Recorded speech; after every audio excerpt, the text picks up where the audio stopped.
네, 12월 성탄의 달 두 번째 주일 예배 나오신 여러분 환영합니다. 서로 인사 나누시겠습니다. 반갑습니다. 사랑합니다.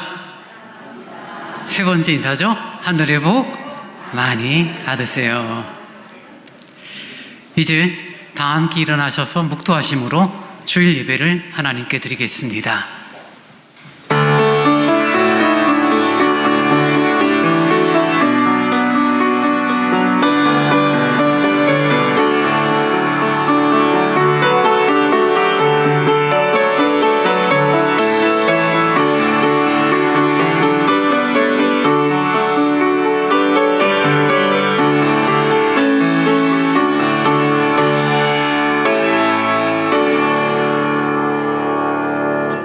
여호와께서는 모든 것을 선대하시며 그 지으신 모든 것에 긍휼을 베푸시는도다. 자비로우신 주님 감사합니다. 성탄의 달 둘째 주일 함께 모여 예배하는 시간을 주시니 감사합니다. 우리의 분주했던 삶 잠시 멈추고 이 한 시간 온전히 주님만 예배하는 귀한 시간으로 인도하여 주옵소서. 예수님 이름으로 기원하옵나이다. 아멘. 다 함께 찬송 29장을 찬양하시겠습니다.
사도신경으로 우리의 신앙을 고백하겠습니다.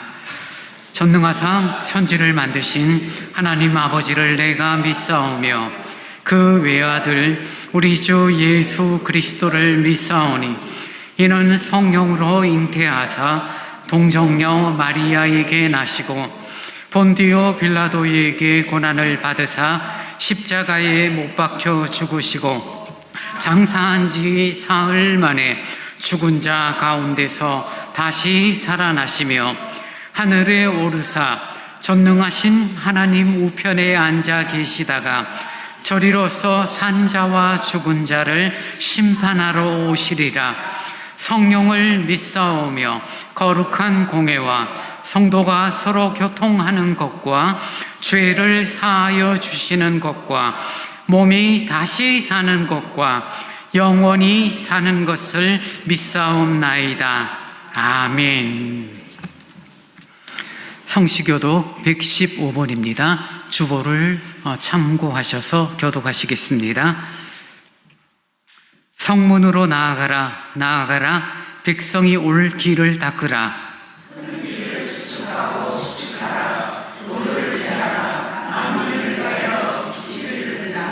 여호와께서 땅끝까지 선포하시되 너희는 딸 시온에게 이르라. 보라, 내 구원이 이르렀느니라.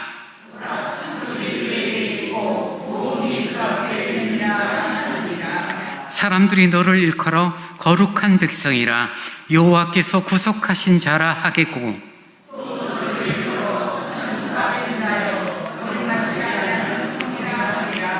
선지자 이사야의 책에 쓴 바 광야에서 외치는 자의 소리가 있어 이르되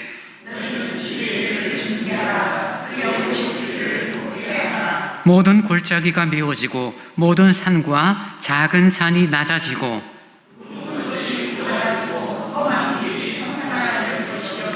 모든 육체가 하나님의 구원하심을 보리라 함과 같으니라. 아멘.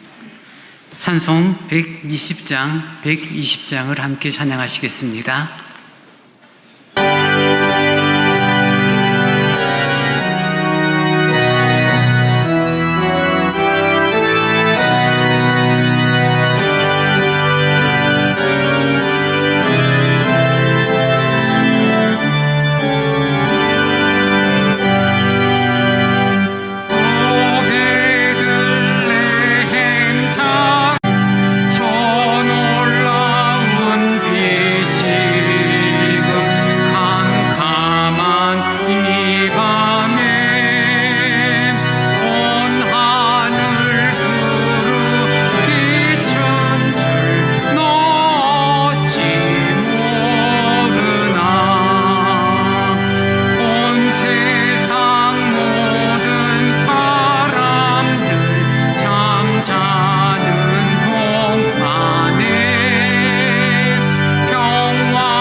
하나님 아버지, 주께서 행하신 기적이 많고 우리를 향하신 생각도 많아 누구도 저와 견줄 수 없음을 고백하며 주의 풍성한 사랑과 은혜에 감사하며 주를 예배합니다. 우리 예배를 받아주시고 홀로 영광 받아주시옵소서. 말씀이 육신이 되어 이 낮은 자리까지 찾아오신 하나님 아버지, 우리를 사랑과 믿음의 대상으로 삼으시고 동행하시며 늘 복주시기를 기뻐하시는 은혜에 감사를 드립니다. 한 주간도 저희를 지켜주신 주님, 순살같이 흐르는 시간과 계절의 흐름을 보면서 우리에게 허락하신 이 땅에서의 삶이 유한함을 생각하게 됩니다.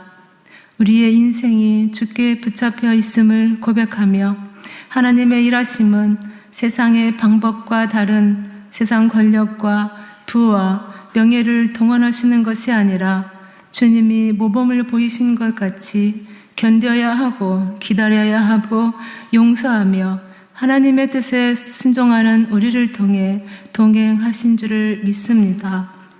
저희들 하나님의 신실하심을 붙들고 주께서 우리에게 이 악한 세대를 분받지 말고 세월을 아끼라고 말씀하신 같이 저희들 세월을 아끼고자 하오니 하나님의 거룩한 백성으로 이 세상 속에서 살아갈 수 있도록 도와주시옵소서. 하나님과 세상 사이에서 겪는 우리의 현실은 끊임없는 도전과 갈등과 고민 속에서 우리가 원하는 것과 하나님이 목적하고 있는 것 사이에 극명한 차이가 있음을 알게 됩니다. 자기를 부인하는 것, 자기 십자가를 지고 주님을 따르는 것이 우리에게 시험이 되지 않게 하옵소서. 성경의 말씀에 비추어 그의 자녀로 자라나는 자가 마땅히 도달해야 할 그리스도의 장성한 분량에까지 자라나 우리의 현실의 모든 부정적인 것과 이해할 수 없는 것을 믿음 안에 다 담아낼 우리의 성품으로 채워지게 하시고 하나님을 닮아가는 하나님의 자녀라는 이름으로 하루하루 살아내게 하옵소서. 저희의 찬송이 되시는 주님, 현실의 무게와 인생의 문제로 영혼의 갈급한 심령에게 주님의 위로와 평안을 주셔서 우리의 영혼이 회복되고 감사와 찬송으로 채워지는 우리의 삶이 되도록 인도하여 주시옵소서. 주님, 이 시간 우리에게 하나님의 뜻을 전하시기 위해 세우신 정진호 담임 목사님을 기억하시고 또한 영육이 강건하도록 늘 축복하여 주시옵소서. 이 시간 저희들 말씀을 통하여 하나님의 일하시는 방법을 우리 머리로는 다 이해할 수 없지만 은혜로 믿음으로 읽어내는 지혜와 분별이 우리 안에 있게 하옵소서. 이 모든 말씀 우리 주 예수 그리스도의 이름으로 기도드립니다. 아멘.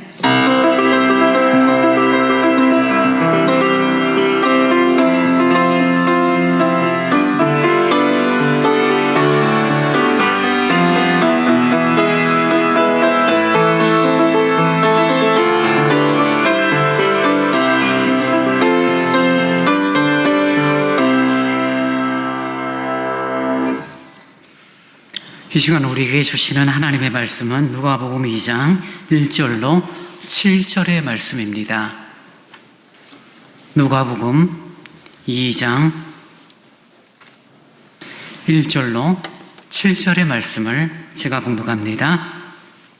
그때 가이사 아구스도가 영을 내려 천하로 다 호적하라 하였으니 이 호적은 구레뇨가 수리와 총독이 되었을 때 처음 한 것이라.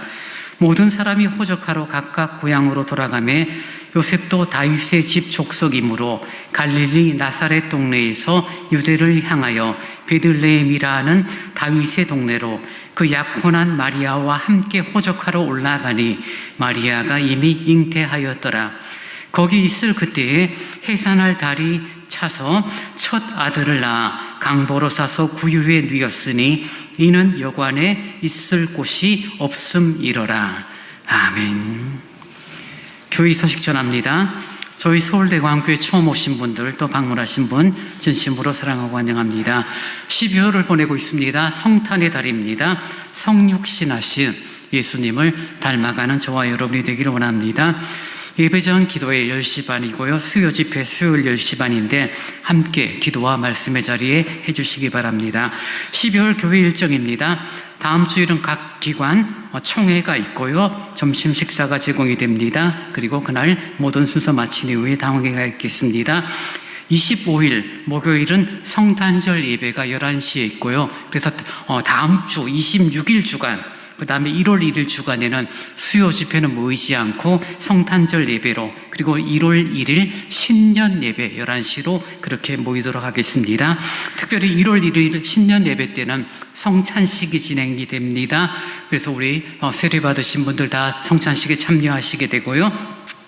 성탄 예배나 신년 예배 전 가족들이 함께 모입니다. 주일학교 따로 모이지 않고 본당에서 함께 예배한다는 거 기억하셔서 아이들과 자녀분들과 함께 참여해 주시기 바랍니다. 그날도 1월 1일 날은 맛있는 떡국을 준비하려고 합니다. 드시고 그 다음에 예결선위원회도 모이도록 하겠습니다. 교우 소식입니다. 지난 주간에 우리 믿음의 길을 함께 걸으셨지만 몸이 약해서 한 2년 출석을 좀 힘들어 하셨죠. 우리 조경심 권사님께서 주님의 부르심을 받으셨고요. 11일 발인으로 장례 일정에 마쳤습니다. 성도의 위로의 교제가 있으시기 바라고요. 유족들이 감사로 또 떡을 준비해 주셨습니다. 나갈 때 여러분 하나씩 받아가시고 또 오지 못하신 우리 권사님들도 집사님 것도 좀 챙겨가셔서 감사로 그 마음을 함께 나눌 수 있었으면 좋겠습니다. 우리 조경심 권사님 가족들이 오늘 예배 참석하셨는데요. 잠깐 자리 한번 일어서 주시겠습니다. 네, 우리 큰아드님과 그 다음에 우리는 알죠. 은지자매하고 은하자매 두 분 다 결혼을 하셔서 수원으로 또 이렇게 해서 현재 출석은 안 하고 있지만 오늘 이렇게 유족들이 함께 저희 예배에 참여해 주셨습니다. 고인의 장례 치름에 대한 감사, 또 유족들의 믿음의 길을 잘 걷는 그런 격려의 차원에서 우리 박수로 우리 격려하겠습니다. 네, 감사합니다. 자리에 앉아주시기 바랍니다. 이제 정성껏 준비하신 주일 헌금을 하나님께 드리겠습니다.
사랑이 많으신 아버지 하나님 감사합니다.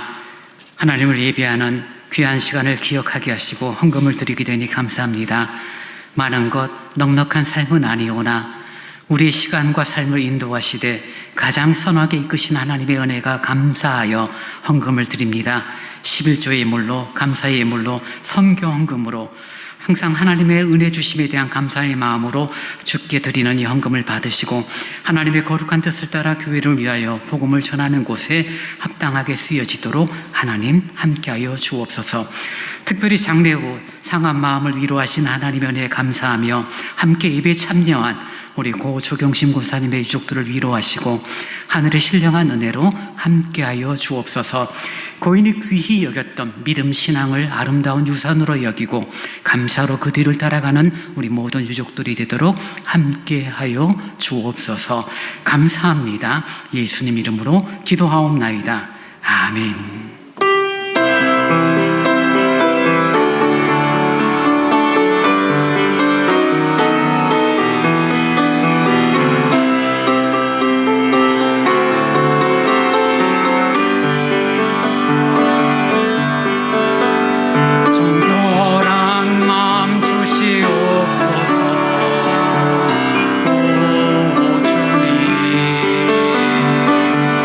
정직한 영을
주님 감사합니다. 하나님의 말씀의 이 시간 우리의 마음을 열고 귀 기울이게 하시며 말씀을 따라 우리의 삶이 거룩과 그런 아름다움으로 변화된 삶이 되기를 원합니다. 부족한 종의 말씀을 전합니다. 진리의 도구, 말씀의 도구로만 사용하여 주옵소서. 예수님 이름으로 기도하옵나이다. 아멘. 12월 둘째 주일이죠. 성탄절일 이제 다음 주간에 또 이렇게 진행이 되어지는데요. 12월 분주하게 살아가고 한 해를 마무리 짓는 그런 관점으로만 이해하면은 덧없는 인생처럼 느껴지죠. 또 한 달이 한 해가 지났구나. 그러나 성탄을 기억하게 되면은 참 귀한 달이죠. 죄와 허물로 죽었던 우리들이, 참 힘들게 사망의 고통 가운데 살아있던 우리들이, 늘 죄책감과 양심의 정죄를 받던 우리들이 예수 그리스도의 대속으로 자유를 얻고 구원을 얻고 하나님의 백성이 되었다는 것이 얼마나 귀하고 감사한지 모릅니다. 하나님께서는 인생들을 사랑하셨기 때문에 죄된 인생들을 버리지 않으시고 구원하시기 위하여 당신의 아들 예수를 이 땅에 보내신 그 놀라운 사건을 복음서 앞부분은 다 기록하고 있고요. 특별히 누가복음 2장에서는 이렇게 시작하죠. 그때에 가이사 아구스도가 영을 내려 천하로 다 호적하라 했고, 호적하러 사람들이 이곳저곳으로 옮기다가 갈릴리 지역에 살았던 그런 요셉과 마리아가 유대 지역 베들레헴으로 가서 거기서 큰아들 예수를 출산한 내용을 기록을 하고 있습니다. 그랬구나라고 이해한다라면 그냥 단순한 사건이지만 이것이 그저 단순한 사건이 아니라 하나님께서 미리 이미 몇백 년 전에 예언한 말씀을 충족시키고 말씀이 이루어지기 위한 방편으로 이런 내용들을, 사람들을 사용하시는 것을 우리는 보게 됩니다. 하나님의 아들이 어디에 출생한들 하나님의 아들이 아니겠습니까마는, 그러나 미가서를 통하여서 예언한 것처럼 베들레헴이라는 작은 동네에서 아기 예수의 탄생, 출생을 예언했고 그것을 이루기 위하여 북쪽 갈릴리 지역에서 살았던 그런 요셉과 마리아의 가족들을 남쪽 유대 땅 옆에 있는 베들레헴이라는 작은 동네까지 오도록 만든 거죠. 호적을 하라 하는 로마 황제의 명령이 있었기 때문입니다.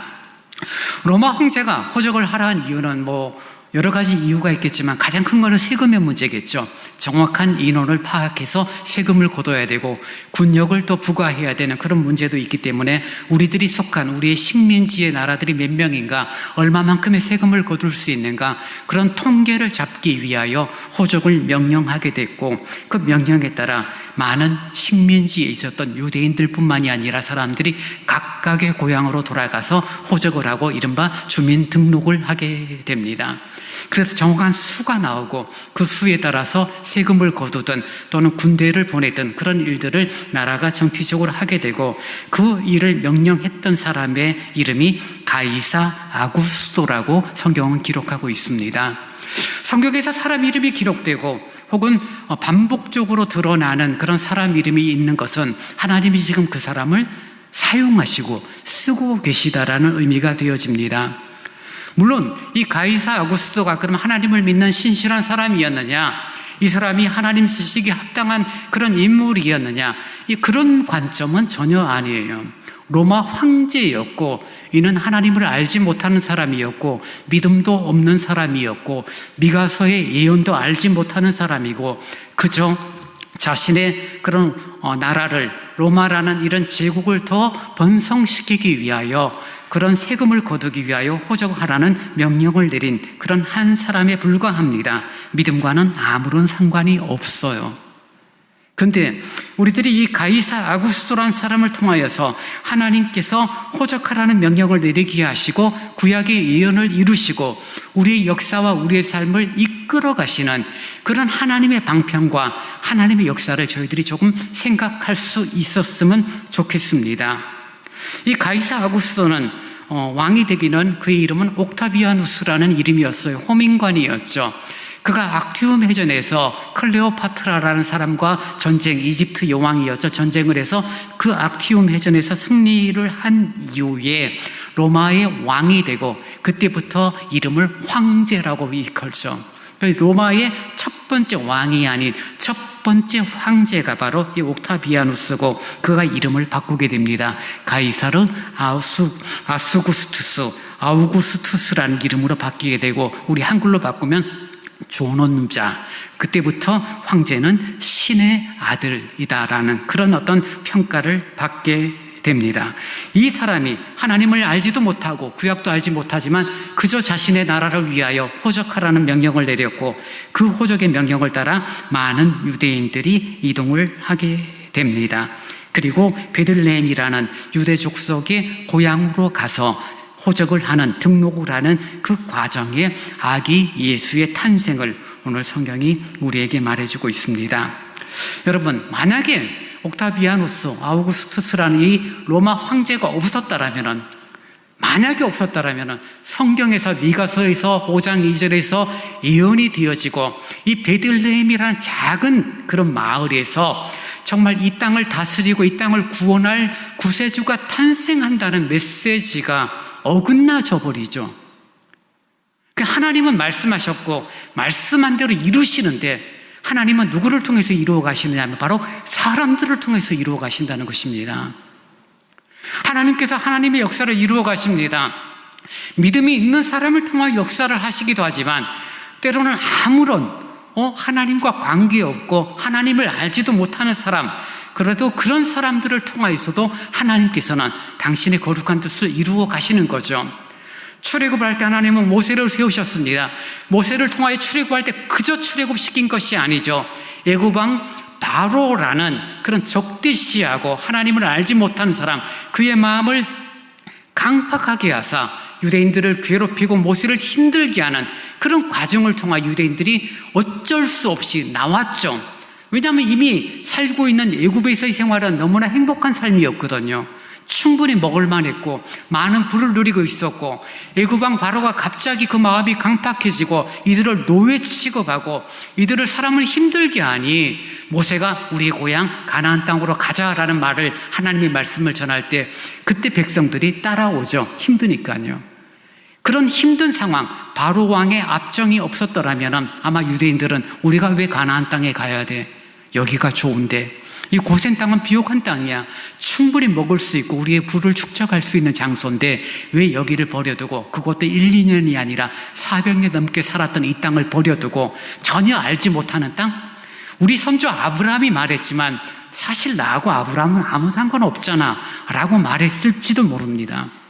워낙 힘드니까 바로 왕이 자신들을 힘들게 하고 고통스럽게 만드니 모세가 가자, 하나님이 약속하신 땅으로 가자 할 때 유대인들이 적극적으로 따라가는 것처럼 오늘 로마 황제 가이사하고 아구스토가 호적하라는 명령 때문에 정말 먼 길을 걸어가죠. 사실 지도로 보면 그렇게 먼 길은 아니에요. 요즘으로 이야기하면 고속도로로 달리는 기분이라면 1시간 반, 한 2시간이면 가는 길이지만 그 당시는 진짜 걸어서 가거나 혹은 나귀를 타거나 말을 타고 움직이는 시간들이었기 때문에 또 돌고 돌았기 때문에 꼬박 걸어도 사흘길이었다라고 말을 합니다. 근데 이 사흘길을 걸어가는데 얼마나 힘들어요. 군인들도 사흘길 행군하면 힘들죠. 발이 다 부릅뜨고 고생하고 무거운 짐을 져야 되고 더군다나 마리아는 지금 만삭의 몸이었음을 성경이 말해주고 있으니 얼마나 힘든지 몰라요. 근데 로마 황제가 명령하니 지키지 않을 수가 없는 거죠. 그래서 하나님께서 역사를 이루어 가시고 하나님께서 우리의 삶을 이루어 가시는 과정과 방법들을 우리들이 조금 폭넓게 보기 시작하면 납득이 다 되지 않더라도 하나님은 우리의 삶을 선히 이끄시는 분이구나. 때로는 원치 않은 고통이 있고 때로는 눈물이 있고 때로는 우리들이 믿음과 상관없는 삶처럼 여겨지고 대통령을 보거나 국회의원들을 보거나 정치하는 사람들을 보거나 서로의 관점에 따라서 욕을 하거나 칭찬하는 전혀 받아들이고 싶지 않은 그런 상황들이 역사 속에서 흘러가지만 그 속에서 우리는 하나님의 섭리, 하나님의 다스림을 볼 수 있어야 한다는 것입니다. 여러분, 나니아 연대기를 쓴 루이스라는 사람이 있습니다. C.S. 루이스라는 유명한 기독교 변증가예요. 그런 나이가 먹어서 예수를 믿은 사람이에요. 예수 믿지 않았던 영국의 유명한 교수였고 신앙인이었음에도 불구하고 그전에는 그저 반지성인, 반신앙인, 성경에 틀린 것을 찾아내고 그런 것들을 좀 따지는 사람 중에 한 명이었습니다. 근데 그가 예수 믿고 난 다음에 나리아 연대기라는 소설을 쓰게 되고 젊으신 분들은 아마 영화를 봤겠죠. 지금 3개가 나왔죠. 그죠? 캐스피언 왕자, 새벽 후의 출정, 뭐 또 하나 더 있는데 하여튼 그래요. 총 7개의 그런 나리아 연대기 시리즈를 써요. 일부러 시리즈를 쓴 건 아닌데 쓰다 보니까 시리즈가 됐고 영화화한 것이 3개예요. 그래서 그 속에서 하나님의 아들 예수 그리스도의 모습과 악과 선에 대한 부분들을 성경적으로 아주 판타지하게 그렇게 우리에게 보여주는 소설, 그리고 그것을 영화로 만든 나리아 연대기라는 그런 영화가 있습니다. 보지 못하신 분들은 나중에 한번 찾아서 한번 보세요. 근데 이 루이스가 예수 믿게 된 과정이 어떤 과정이냐면요, 그가 예수를 믿게 해준 사람은 그와 함께 대학 교수였던 T.D. 웰든이라는 사람이었습니다. 근데 이 웰든이라는 사람이 어떤 사람이냐면 이 사람은 루이스보다 더 반기독교인, 성경을 공부하면서 이것이 틀렸다는 것을 입증하기 위하여 성경을 공부하는 사람이에요. 이건 잘못된 내용이야. 이건 틀렸어. 그러면서 웰든이 가장 불만과 가장 그가 정말 사람들 앞에서 대놓고 했던 이야기가 어떻게 하나님이, 신이라는 사람이, 신이라는 존재가 사람의 손에 의하여 죽을 수 있어. 성경은 거짓말이야. 성경은 소설에 불과해. 그렇게 늘 반박을 했던 그 일을 옆에서 루이스가 들으면서 루이스의 마음에 어떤 생각이 들었냐면, 웰든은 하나님이 죽을 수 없다라고 말하는데 하나님이 죽었다라면 그렇게 죽어야 될 이유가 있었을 것이고, 그런 내용들은 그럼 도대체 뭘까 고민하면서 바로 예수 그리스도의 십자가의 대속의 은혜를 깊이 누리게 되고, 그가 정말 반지성인, 반신앙인에서 하나님을 믿고 기독교를 변증하는 당시 유명한 그런 신앙인이 되어진 모습을 보게 됩니다. 그러니 하나님을 전혀 알지 못했던 사람이 하나님을 더 싫어했던 사람의 푸념, 그 사람이 하는 이야기를 듣고 오히려 믿음을 갖게 되는, 이 말도 안 되는 그런 일들을 볼 때 우리들이 함께 더불어 생활하고 함께 살아가는 사람들 속에서 이루어지는 과정들은 우리들의 생각과 판단을 넘어서는 거죠. 여러분을 가장 힘들게 하는 사람이 여러분의 신앙을 아름다운 믿음의 길을 걷도록 이끌 수도 있고요, 여러분이 교회 가는 것을 가장 탐탁지 않게 여겼던 사람 때문에 여러분의 믿음과 신앙이 더 견고해질 수도 있다는 사실을 볼 수 있다라면, 좋고 싫고 나에게 좋은 사람, 나에게 정말 없었으면 없어도 되는 사람, 그런 관점은 아무런 의미가 없다는 것을 깨닫게 됩니다. 그러니 당시의 로마 황제 가이사 아구스토를 통하여서 하나님의 역사가 이루어지는, 하나님의 도구로 쓰임받는 모습들을 볼 때 오늘 시대에도 동일한 역사가 이루어지고 있다는 것을 우리들이 보게 된다면 우리의 마음과 우리의 시선들은 조금 더 유연해질 것입니다. 보수 진영에 있는 사람들은 진보 있는 사람들을 얼마나 욕하는지 몰라요. 또 반대로 진보 영역에 있는 사람들은 보수 사람들을 얼마나 욕하는지 몰라요. 함께 있는다는 것 자체가 참 힘들 만큼 그런 어려움들이 우리 대한민국의 갈등의 이유가 되어졌고, 젊은 사람들이 나이 드신 분들에 대한 존경은 없고, 또 나이 드신 분들은 젊은 사람들을 쳐다보면서 저것들이라고 말하면서 그런 세대 간의 갈등이 얼마나 심한지 몰라요.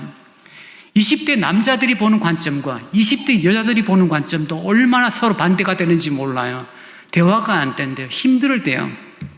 그런 시대 속에서 우리가 하나님께서 당신의 구원 역사를 이루어 가시고 하나님께서 당신의 뜻을 이루어 가시면서 다양한 사람들을 사용하시는데, 착한 사람, 선한 사람, 믿음이 좋은 사람, 참 저 사람하고 있으면 너무 행복해, 그런 어떤 아름다운 사람도 있지만 늘 갈등과 다툼을 만들어내는 트러블 메이커도 옆에 둠을 통하여서 하나님의 구원의 역사가, 하나님의 시정한 표가 흘러간다는 것을 우리들이 조금 볼 수 있다라면은 조금 더 유연해지고 나와 너와의 다름에 대한 인정의 폭들이 조금 더 우리는 넓어질 줄 믿습니다.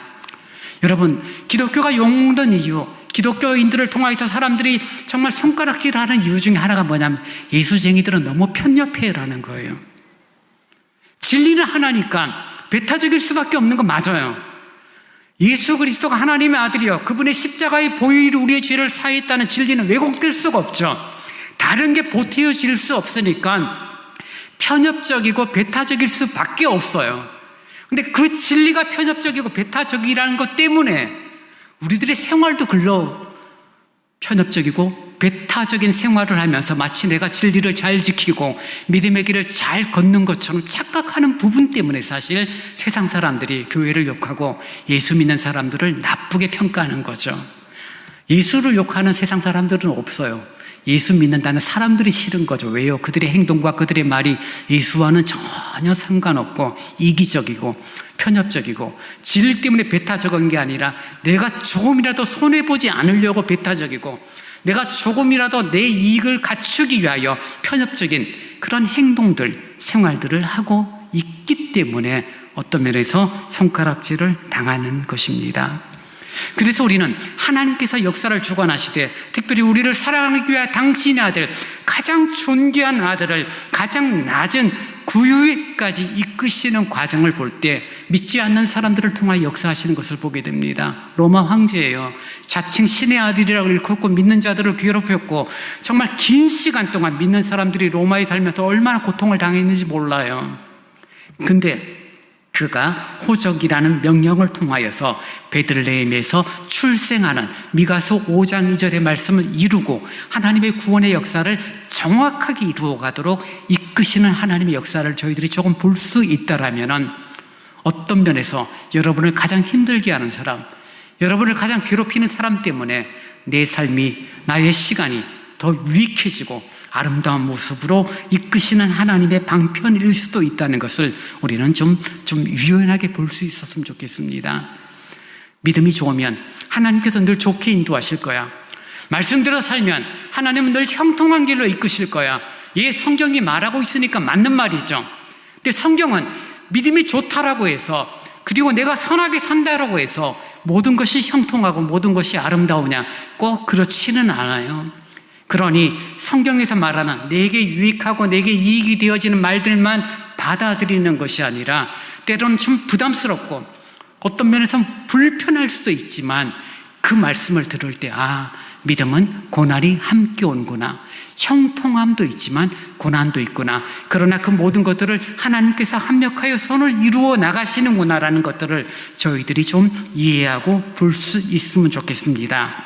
바울은 로마서 8장 28절에서 분명하게 말하죠. 우리가 알거니와 하나님을 사랑하는 자 곧 그의 뜻대로 부르심을 입은 자들에게는 모든 것이 합력하여 무엇을 이룬다고요? 선을 이룬다라고 말해요. 좋은 것들만을 통해서 선을 이루는 것이 아니라 때로는 고난들, 어려움들, 슬픔들, 때로는 눈물을 통하여서 하나님의 거룩과 하나님의 선을 이루어 가신다는 거죠. 그래서 우리는 시와 때에 맞는 삶의 태도가 필요합니다. 슬플 때는 눈물을 흘릴 수 있어야 되고요.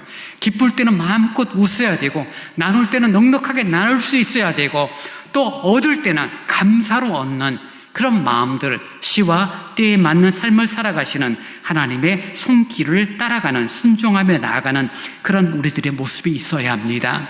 유다 백성이었던 요셉 그리고 마리아, 왜 호적하러 베들레헴까지 가야 되는지 알 수는 없지만 그래도 로마 황제의 명령이고 그 말을 듣지 않으면 불이익을 당하니 갑니다. 만삭의 몸으로 긴 길을, 먼 길을 가게 됩니다. 3일 길 이상을 걸어서 갔지만 막상 베들레헴에 가보니 머물 곳이 없어요. 많은 사람들이 호적하러 왔고 당시 여관에 있을 곳이 없었다라고 말하니 가득 찼었고 그 와중에 이들이 아마 머물렀던 곳은 여관 근처 어딘가에 있었고 그때 아들을 낳게 되고 마땅히 아들을 둘 곳이 없어 성경은 구유에 두었다라고 말합니다. 아기를, 출산한 아기를 강보로 싸서 구유에 뉘었다는 거죠. 여러분, 구유가 뭐죠? 구유? 짐승, 소나 말이 먹는 여물통을 이야기하는 게 그게 구유예요. 출산을 해보시면서 아무리 우리나라에서 형편이 어렵고 아무리 힘들어도 갓 태어난 아기를 짐승들이 먹는 통에 밥그릇에다가 뉘는 부모는 없을 거예요. 아무리 어렵고 아무리 힘들어도 나라가 지자체가 구청이 도와주고 결국 우리의 삶에 아이의 탄생을 기뻐하고 그래도 가장 좋은 곳, 가장 따뜻한 곳, 가장 깨끗한 곳에서 아이를 키우는 게 나라의 책임이고 부모의 마음인데, 당시 예수님은 일반 사람들보다도 더 못한 가장 초라한, 정말 초라한 출생으로 이곳에 오신 것입니다. 마구간에서 아이를 낳고 첫 아들을 구유에 누인 모습. 여러분, 예수님의 탄생은 정말 사람들의 마음에 감동을 주는 탄생이죠. 구세주의 탄생은 놀라운 일입니다. 마태복음 2장에 보면 동방의 박사들이 점성술사라고 말하죠. 그들이 별을 연구하다가 유대 땅에 왕이 태어난다는 그런 별의 모습을 보게 되고, 긴 시간 그들이 그 왕의 출생을 축하하고 왕의 탄생을 보기 위하여 먼 길을 찾습니다. 이 점성술사, 동방의 박사라고 일컫는 자들이 찾는데 어디로 갑니까? 예루살렘에 있는 왕궁으로 가죠. 왜요? 왕이 탄생했으니 당연히 왕궁에 있다라고 생각하는 것은 상식이니까요. 헤로드 왕은 깜짝 놀래죠. 나 말고 또 다른 왕이 태어났다는 것에 대하여 놀랍니다. 사람들은 그렇죠. 왕이라면 가장 존귀한 것, 가장 높은 것, 가장 화려한 것, 가장 위엄이 있는 곳에 있을 것이다라고 생각하지만, 그러나 우리 주 예수 그리스도, 우리의 왕이신 그분은 가장 낮은 곳에 임하셨습니다. 여러분, 우리의 눈이, 우리가 바라보기를 원하는 것들, 우리들의 시선이 세상의 명예와 권력과 높음, 부함, 남들보다 나음, 이런 부분을 추구한다라면 정말 송구하지만 여러분은 예수를 결코 만날 수 없을 거예요. 조금 더 나아져야 되는데, 조금 더 좋은 차를 타야 되는데, 조금 더 넓은 평수로 가야 되는데, 내 아들은, 내 딸들은 좋은 대학 가야 되는데, 더 많은 돈을 벌어야 되는데, 이것이 우리의 삶의 목적이 되어지고 내 시선이 오로지 거기에 꽂혀 있다라면 구유에 누인 아기 예수는 결코 우리의 눈에 띄지 않을 것입니다. 믿음의 길을 걸어간다라고 말하며 목사로, 장로로, 권사로 직분을 받으면서 교회를 섬긴다라고 말을 하면서도 구유에 누인 아기를 보지 않고 높은 곳을 보기를 원하고 왕궁을 찾는 모습이 우리에게 있다라면 이번 성탄을 준비하는 저희들의 마음이 회개와 변화의 모습이 되어지기를 원합니다. 높은 곳을 추구하는 마음이 겸손해지고, 높은 곳을 바라보기를 원했던 시선이 이제는 낮은 곳을 바라볼 수 있어야 되고, 아니 상상도 하지 못할 짐승이 먹는 그 여물통에 누인 아기 예수를 보는, 가장 낮은 곳에 오셔서 그보다 더 낮은 인생이 없음을 증명해 주신 우리 주 예수 그리스도를 보는 그런 시선이 낮아지고 또 낮아진 그런 모습들이 저와 여러분에게 있기를 원합니다. 세상은 반대예요. 세상이 가치는 높은 것을 추구합니다. 많은 것을 추구합니다. 큰 것을 추구해요. 교회 내에서도 큰 것을 추구하죠. 불과 몇 년 전에 한국 기독교 연합회에서 어떤 일을 하려고 했냐면요, 논산훈련소, 대한민국 군인이라면 남자는 다 논산훈련소를 가죠. 논산훈련소 교회가 있습니다. 교회가 굉장히 커요. 6,000명, 7,000명 들어가는 본당이에요.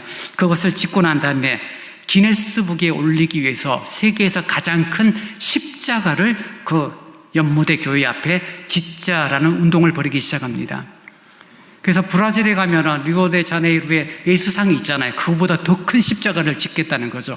돈의 문제도 있겠지만 성금을 거두기 시작했고, 그때 많은 교회에서 반박을 하기 시작합니다. 십자가는 화려하고 큰 게 아닙니다. 십자가는 기네스북에 오르는 게 아닙니다.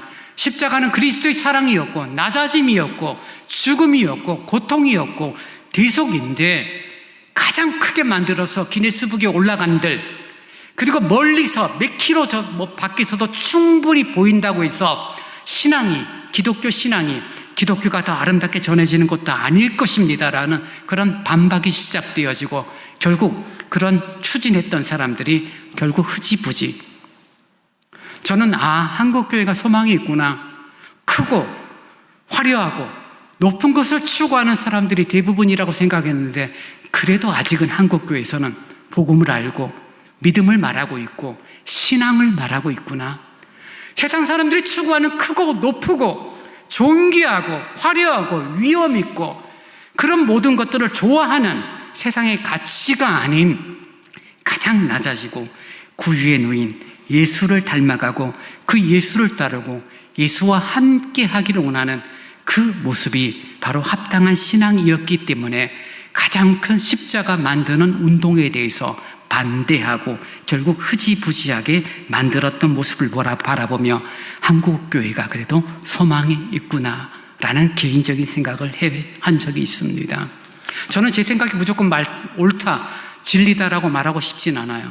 그러나 성경을 보면서 이 땅에 오시고 가장 낮아지신 예수 그리스도의 모습을 바라볼 때 그 방향은 틀리지 않다라는 확신은 갖고 있습니다.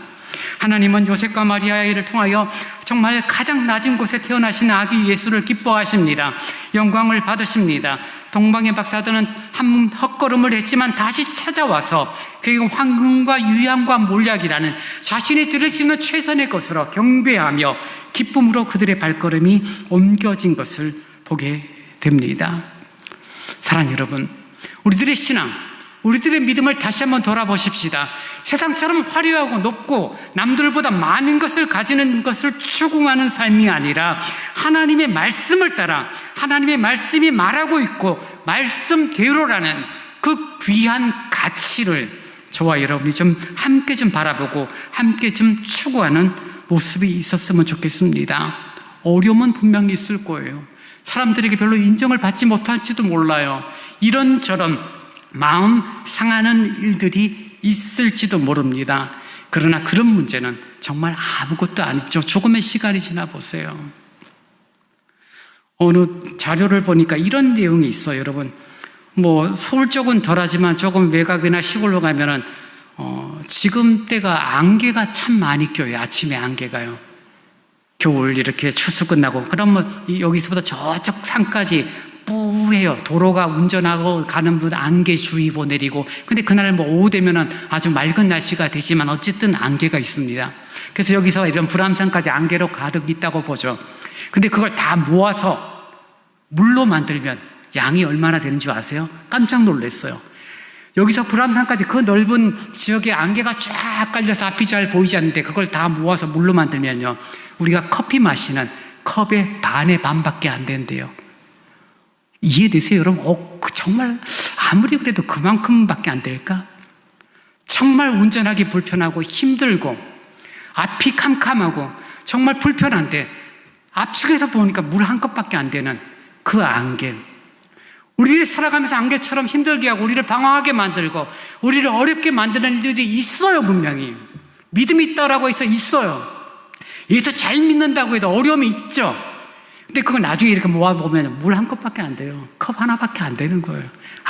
아무것도 아닌 것 때문에 힘들어하고 고통스러워하고 눈물을 흘리고 정말 한탄하고 누구 탓하며 그런 모습으로 살아가는 우리의 인생이 아니라 말씀을 따라 승리로, 말씀을 따라 이끌어가는 하나님의 인도하심을 따라 나아가는 그런 은혜가 저와 여러분에게 있기를 원합니다. 내 눈으로 보는 것만 봐버리면 앞이 안 보여요. 어디가 길인지 어디가 무엇인지 알 수 없어요. 그러나 하나님의 인도하심과 하나님의 말씀을 따라 한 걸음 한 걸음 나아가면 그 길이 하나님이 이끄시는 선한 길인 줄 믿습니다. 그 길을 우리들이 혼자 걷는 게 아니죠. 함께 더불어 가는 것 얼마나 귀한지 몰라요. 그래서 여러분, 하나님 말씀을 따라가느냐 내 생각을 따라가느냐, 이 두 사이에는 늘 우리들의 마음에 갈등이 있어요. 그때마다 여러분이 정말 말도 안 되는 일인데 라는 그런 하나님의 말씀 앞에 우리들의 마음에 반발을 하는 것이 아니라, 말씀이 그러하니 내가 옳지만 내 생각이 맞지만 내 경험이 틀리지 않는 것처럼 보이지만 그러나 말씀이 그러하니 내가 순종하겠습니다라는 그 발걸음은 조금의 시간이 지나면 엄청난 차이로 큰 복으로 우리에게 다가올 것입니다. 12월 연말입니다. 성탄절을 준비하고 있습니다. 연말이니까 선물을 주고받고 성탄절이니까 선물을 주고받고 기뻐하고 파티하고 아름답고 즐거운 시간 보내는 것, 예, 필요합니다. 교회 내에서도 다양한 그런 어떤 모임들이 있겠죠. 서로 얼굴을 대하는 반가움이 있겠죠. 그러나 그것으로만 끝나는 것이 아니라 그런 성탄하심을 통하여 우리의 구원의 역사를 이루어 가시고 다양한 사람들을 통하여 역사를 조금도 한치 없이 이끌어 가시는 하나님의 놀라운 역사, 말씀대로 행하시고 말씀대로 이루시고 말씀대로 결론 내시는 그 하나님의 놀라운 손길을 기억하며 우리들의 발걸음이 그 뒤를 한 걸음 한 걸음 함께 따라가는 은혜가 있기를 원합니다. 삶은 여전히 힘들고 눈에 보이는 것들은 우리를 괴롭히고 있지만 우리는 보이지 않는 영원함을 추구하는 자로 하나님 모신 아름다운 믿음의 길, 십자가의 길을 함께 걸어감을 통하여 주님으로부터 예비된 은혜와 기적들을 체험하는 12월 성탄의 달을 살아가는 저와 여러분이 되기를 원합니다. 이제 다 함께 일어나 찬송 123장을 찬양하시겠습니다.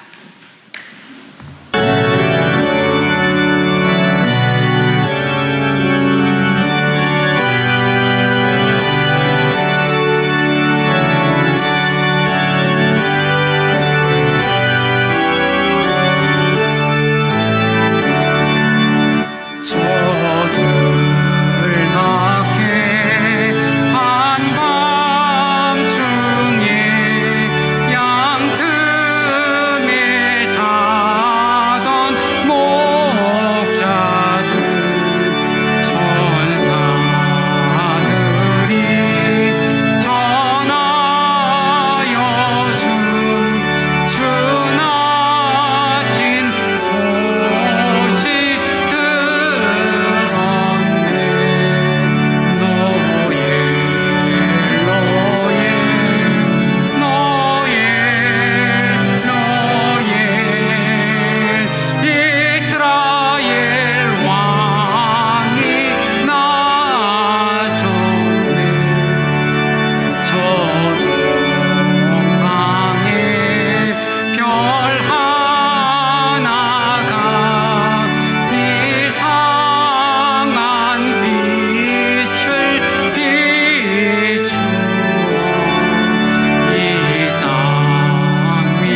이 시간 우리 함께 기도할 때 왕으로 오신 주님, 그러나 가장 낮고 가장 겸손하게 오셨다는 사실을 기억하고 그분을 닮아가고 그분을 따라가는 우리의 발걸음이, 우리의 생각이, 우리의 가치가, 우리의 삶의 철학이 겸손하고 낮아지는 삶이 되도록 하나님 인도해 달라고 이 시간 같이 한번 기도하겠습니다. 자비로우신 주님 감사합니다.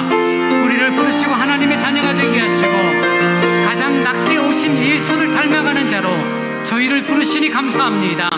주님, 높아지려는 욕망들, 남들보다 나아지려는 욕망들을 제어하게 하시고 가장 낮게 오신 우리 주 예수 그리스도를 닮아 아버지 하나님 겸손하고 낮아지는 심령이 되어지기를 원합니다. 남을 나보다 낮게 여기고 낮아지며 내 생각과 내 의지와 내 고집을 표현하는 자가 아니라 말씀을 따라 행동하고 말씀을 따라 움직이고 말씀에 순종함으로 말미암아 말씀에 기록한 은혜와 복을 누리는 그런 저희들의 삶이 되기를 간절히 원합니다. 자비로우신 주님이여, 우리에게 성탄의 기쁨을 허락하셨듯이 성탄의 은혜와 성탄의 복을 우리에게 동일하게 허락하여 주옵소서. 주님을 닮아가는 자로 저희들의 삶을 지키시고 저희들의 모습을 인도하여 주옵소서. 주님 함께하여 주옵소서.